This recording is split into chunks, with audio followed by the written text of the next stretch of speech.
Assalamualaikum warahmatullahi wabarakatuh. Selamat pagi dan salam sejahtera untuk kalian semua.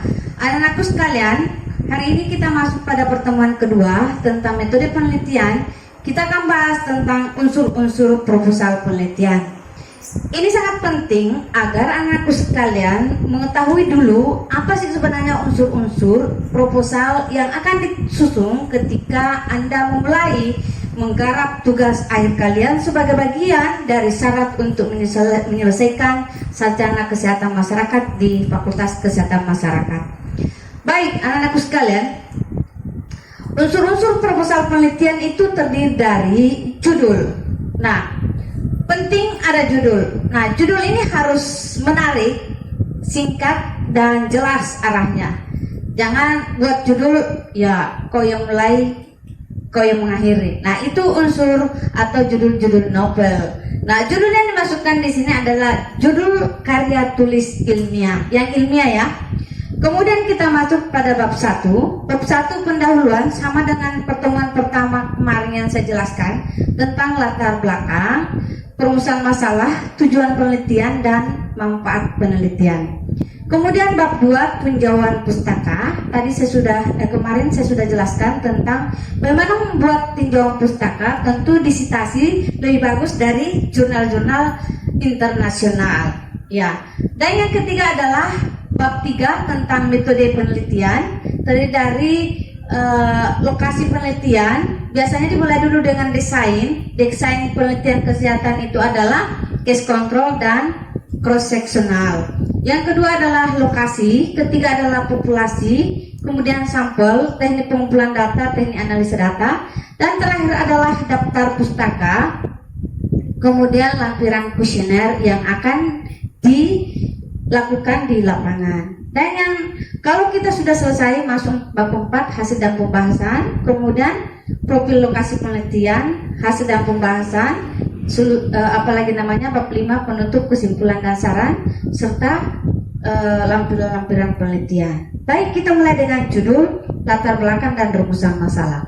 Bagian pertama atau awal sebuah proposal dimulai dengan judul, disusul dengan latar belakang dan rumusan masalah serta manfaat penelitian. Ya, judul merupakan gerbang pertama seseorang membaca sebuah proposal kita. Apakah dia tertarik atau tidak? Karena merupakan gerbang pertama, maka judul proposal penelitian perlu menarik minat orang lain untuk membaca. Judul perlu singkat, padat, tapi bermakna, dan tentu saja harus jelas terkait dengan isinya. Judul karya ilmiah berbeda dengan judul novel misalnya atau semacamnya dalam hal kejelasan kaitannya dengan isi. Maksimum kalau dalam pedoman kita itu adalah maksimum 14 kata.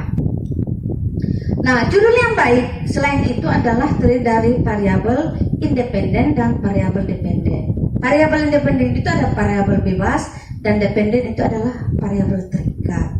Misalnya hubungan atau pengaruh ya, pengaruh kadar gula atau pengaruh kadar gizi terhadap indeks prestasi mahasiswa kelas A misalnya.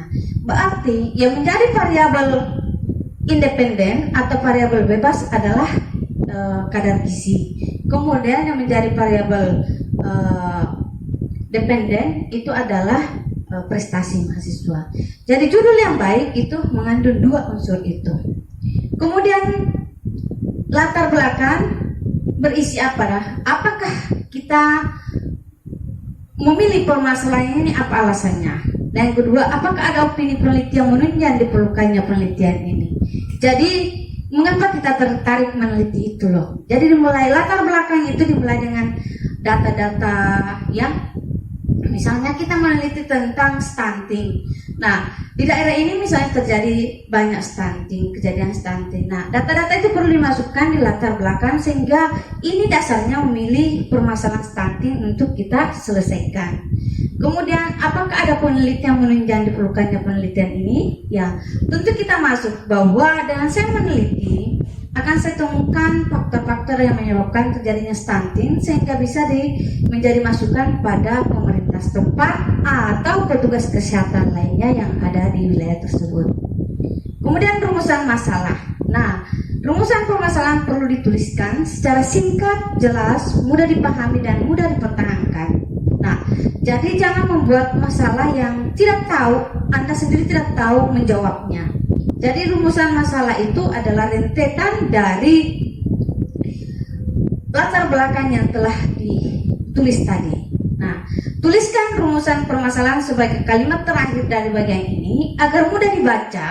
Bahasa lebih panjang lebar tentang cara-cara merumuskan permasalahan tersebut dibuat di bab tersendiri.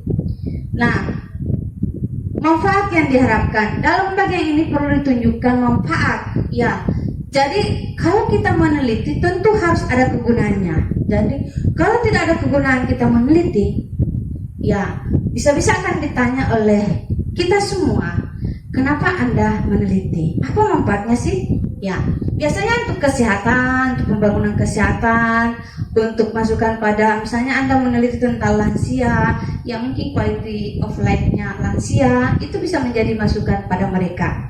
Bagi pembangunan negara misalnya, atau bagi instansi tertentu, itu harus ada manfaat untuk penelitian yang akan dilakukan. Kemudian tujuan penelitian, itu mengkaji, kemudian meluaskan generasi suatu temuan tertentu, menguji validitas, menutup kesenjangan antara teori dengan fakta, kemudian memberikan penjelasan terhadap bukti-bukti yang bertentangan, memperbaiki metode yang keliru, memperbaiki interpretasi yang keliru dan mengatasi kesulitan dalam praktek, serta memperbaharui informasi. Ya, kemudian tinjauan pustaka. Nah, tinjauan pustaka ini, misalnya tadi Anda meneliti tentang stunting, tentu di tinjauan pustaka Anda akan meneliti tentang stunting. Nah, biasanya di sini ya kita lebih mengeksplor penelitian-penelitian telah dilakukan sebelumnya tentang stunting melalui jurnal-jurnal internasional ataupun jurnal nasional. Ya. Kemudian hipotesis. Nah, setelah semua kita uraikan tadi variabel-variabel yang mempengaruhi stunting misalnya, maka kita perlu memberikan suatu hipotesa berdasarkan temuan-temuan penelitian sebelumnya. Misalnya, ada hubungan antara dukungan orang tua terhadap kejadian stunting. Jadi itu dituliskan. Nah, kenapa kita memberikan hipotesis ini? Karena kita sudah membuat di kajian pustaka tadi. Kemudian cara penelitian dan jadwal penelitian. Nah, cara penelitian ini biasanya disebut metode penelitian yang menguraikan kegiatan dan waktu yang direncanakan. Dalam metode penelitian ini biasanya ada tahap-tahapnya, rincian kegiatan dan waktu yang diperlukan untuk melaksanakan kegiatan tiap tahap. Jadwal dapat dipresentasikan dalam bentuk tabel, matris, atau uraian narasi.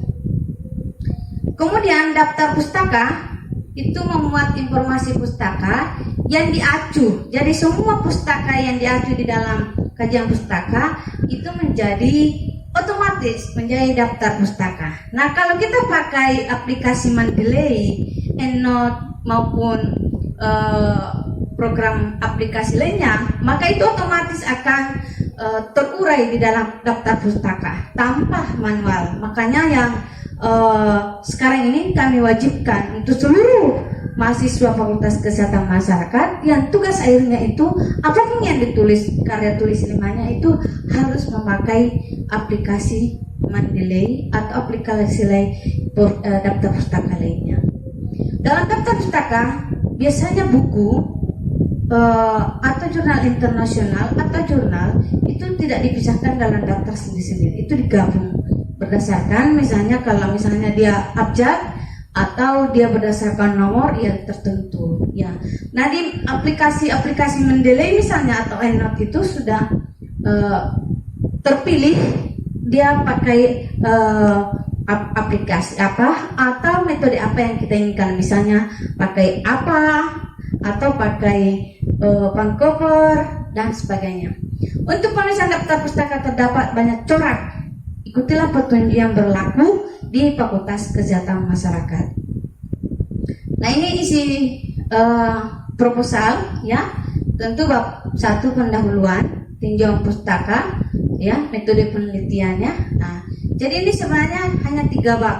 Jadi kalian yang belum proposal, tentu ini sangat gampang karena sebenarnya hanya 3 bab yang harus diselesaikan dan isinya hanya ini, ya, latar belakang, kemudian tinjau pustaka dan metode.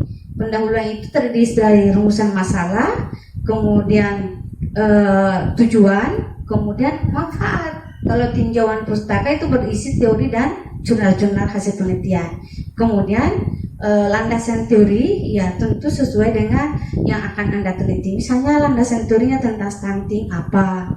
Kemudian hipotesisnya apa yang diinginkan itu sesuai dengan variabel yang akan diteliti. Misalnya kita telah menetapkan ada 3, jadi jangan terlalu banyak variabel untuk penulis pertama seperti kalian ya. Jadi kalau saya anjurkan itu 3 variabel sudah cukup. Misalnya dalam stunting itu kita ingin mengambil variabel dorongan orang tua, kemudian umur, kemudian pola pemberian ASI, ya sudah cukup. Nah, kita lihat itulah yang kita olah, kemudian kita teliti dan bagaimana hubungannya dengan stunting. Jangan terlalu banyak variabel ya sehingga Anda cepat selesai, ya. Dan terakhir saya kira cukup sekian. Saya menunggu kalian untuk konsultasi proposalnya dalam waktu dekat karena Anda termasuk pada fase untuk menyusun proposal. Di akhir mata kuliah ini tujuannya adalah tersusun sebuah proposal untuk Anda presentasikan dan menjadi bagian dari tugas akhir sebagai salah satu syarat untuk menyelesaikan sarjana kesehatan masyarakat di Fakultas Kesehatan Masyarakat. Wabillahi taufiq wal hidayah. Wassalamualaikum warahmatullahi wabarakatuh.